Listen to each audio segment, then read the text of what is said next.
standing outside a perfectly lovely Mission Revival home from 1925 by architect Joseph Cassera. This is really an important building as being the home of Edwin Hubble from 1925 to 1953. One of the most important astronomers of the 20th century, perhaps all time. A little bit about Edwin Hubble. He came from the Midwest. He was born in Missouri, grew up in Illinois, and he was an excellent boxer.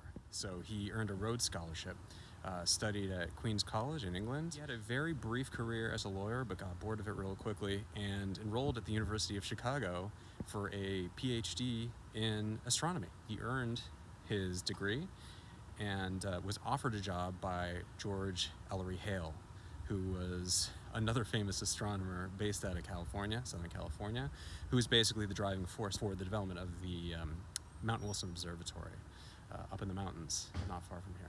Hubble was about to take that job with Hale, but unfortunately, World War I broke out and he went ahead and enlisted. He was wounded, and then when he recovered, he moved to Pasadena and started an incredible career working at Caltech, working at the Wilson Observatory. Over the next decade or so, a lot of his major contributions to astronomy came out. He discovered that there were nebulae and galaxies outside of our own, which wasn't really known. He discovered a way of measuring the distance between an observer and a body like a nebula, based on some methodologies that other people had developed earlier than him, Henrietta Leavitt and Harlow Shapley. He developed a rubric for classifying nebulae into one of three types based on their shape.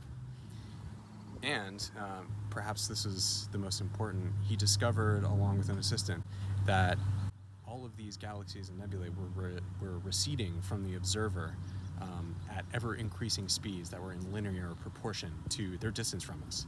So the basic idea that the universe is expanding, and that was key to the whole Big Bang theory. When he was making all these discoveries, he was living right in this house.